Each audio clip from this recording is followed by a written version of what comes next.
Hey my friends, this is Late Boy Scout. In this video I'm going to try to help you decide whether you should buy a Tantal Sporter AK-74. I'm going to explain to you why I bought this gun, why I've enjoyed it, why I've disliked it in some ways, and why I'm about to trade it away.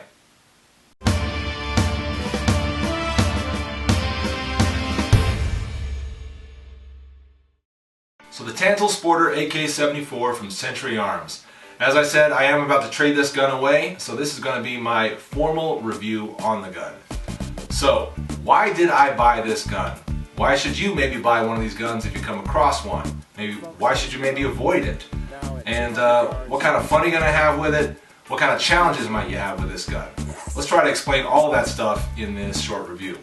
Alright guys, so why did I buy this gun? Number one reason why I bought this gun is because it was a good price and I had never owned an AK before and I wanted one. I think I got this for around $550 out the door, and that came with 5 magazines. 5 magazines. Now that was a very attractive deal. I was also excited about the fact that it was an AK-74, knowing that I could shoot that cheap 5.45 by 39mm round that comes in the 7N6 tins that you've probably seen. 1,080 rounds. It used to be a lot cheaper to buy that tin. Nowadays, well, about the time that I bought this gun actually, it was around 200 bucks per tin. Nowadays, maybe 250 depending on where you find it. And yeah, I guess the supply is dwindling ever since we learned that the ATF is not going to allow any more of it to be imported. But there still seems to be quite a bit of it out there. So as far as that being a downside to this gun, that ammo drying up, yeah, not right away. But the cheapness of that ammo at the time was something that definitely attracted me to this gun. It's one of the reasons I definitely wanted to pick one up. I knew that it was also a lighter weight round, lighter recoil round. Probably it would just be a lot more fun to play with than the standard 7.62 round that comes in most every other AK. Here is another AK for comparison, by the way.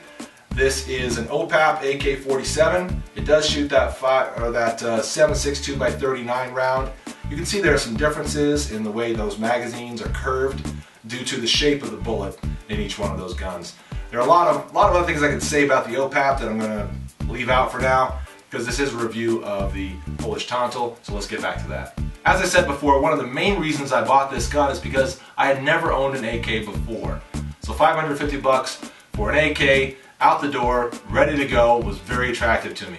It gave me a chance to learn about the platform, to get a sense of how things behave, how this gun works, you know, how the safety works, how the all-action inside works. This is all stuff that I really wanted to know. I'd played with AKs before and shot a few of them, but I had never owned one. So I really wanted to sort of have one that was just my own, that I could play with, that I could take apart and clean and get to know, and really sort of master the platform to some level.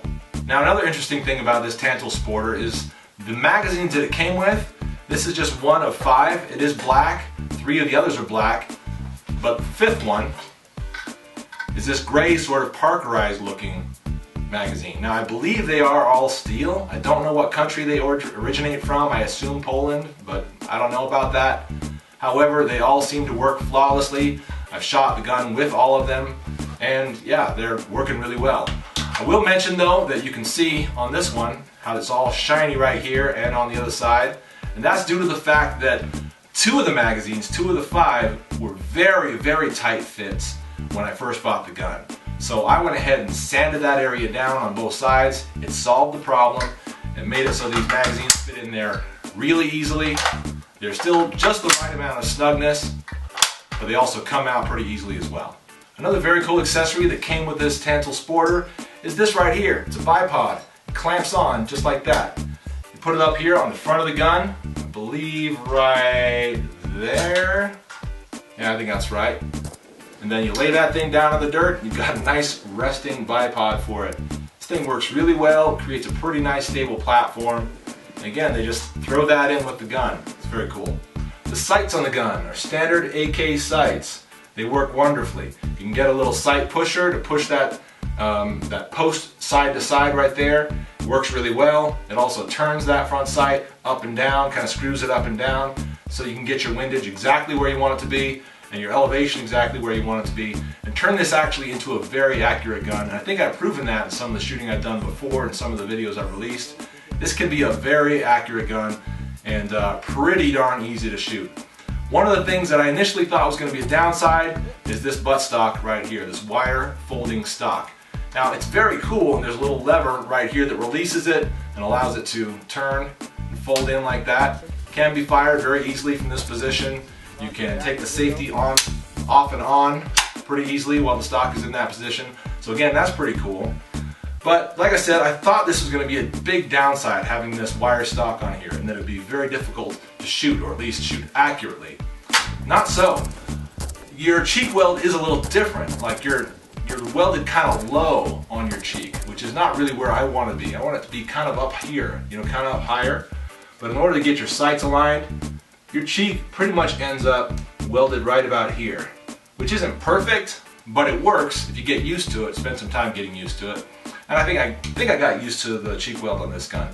You can also see that I wrapped a little bit of paracord around there. It's a very simple job, easy to do, and it does make it a little bit more comfortable in the heat or in the cold, so that putting your cheek up against there, you know, you don't really feel that metal and get all uncomfortable from it. The rest of the gun seems to have a kind of a parkerized finish to it, both on the dust cover as well as the rest of the receiver, out here on the gas tube and the barrel, as well as on the muzzle brake. All of it seems to have this sort of parkerized finish, which is very cool and flat looking. I like the look of it a lot. It seems very durable. It really kind of cleans the gun up, makes it look really nice. The safety on it looks like a standard AK safety, operates like a standard AK safety does, except for the fact that on this side of the gun, it is mirrored right here. I'll go ahead and actuate the safety from the opposite side of the gun so you can see how that turns right there. So you can see that rotating. So basically that means that you've got, again, access to that safety from either side of the gun. You do have the capability to add a sling to this gun. You've got a little loop right here at the top, right there towards the front of the gun, and you've got a little swiveling loop here at the back for your front attachment point as well. What I've added on here is actually just a little surplus sling, something I picked up at a local gun store. This is 100% cotton, I think. It's got some, you know, little rivets on it and a little leather clasp right here that connects onto that swivel loop. And then I found a way just with some paracord to kind of loop it and connect it onto that one in order to turn this into a sling that I could actually wear in my preferred position, just about like this. So I can get it into action like so, drape it across the front in a two-point fashion like that. It's quite comfortable. If you put the stock down, you've actually got your gun completely out of the way. The action on this Polish Tantal, very smooth. Smoothest of any AK I've tried thus far. And that isn't a whole lot, but as I said, it's very smooth, feels really nice. The front handguard and the top cover piece here, those are both a Bakelite material. I don't have a problem with the Bakelite stuff. It's great under heat, it's completely weather resistant. It's good material. The grip on the AK here looks like a standard sort of peg grip that you find on most AKs. This is polymer, it's black.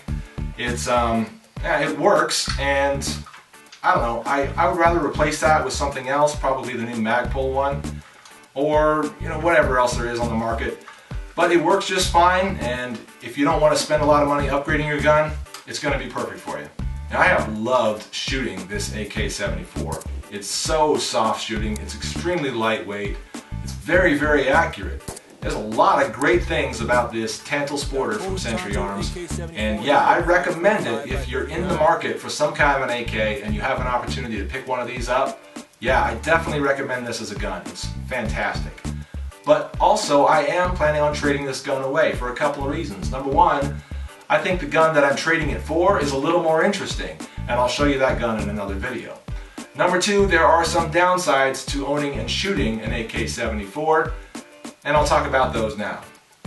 The number one downside that I see to owning and shooting an AK-74 is ammo. As I said before, that 7N6 surplus ammo that we get in those 1,080 round tins is corrosive. Now, it's very good ammo otherwise, but it will rust your gun in about 1 day if you don't clean it immediately after shooting it. Now, that's whether you shoot 2 rounds or 200 rounds, it doesn't matter. Those salts in that corrosive ammo will rust your gun really, really quickly.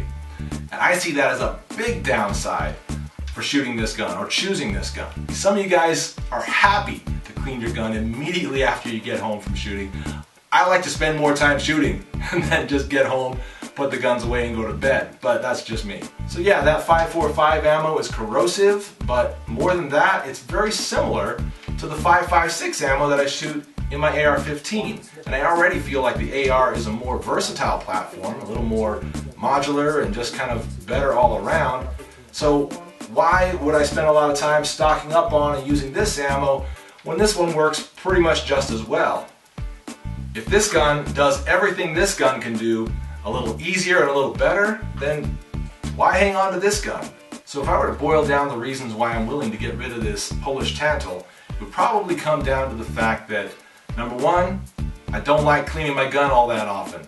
And if I have to shoot that 7.6 ammo through this, and that's all that's currently available or that I can easily find, well, I'm just not going to end up shooting the gun that much. Number two, consolidating calibers.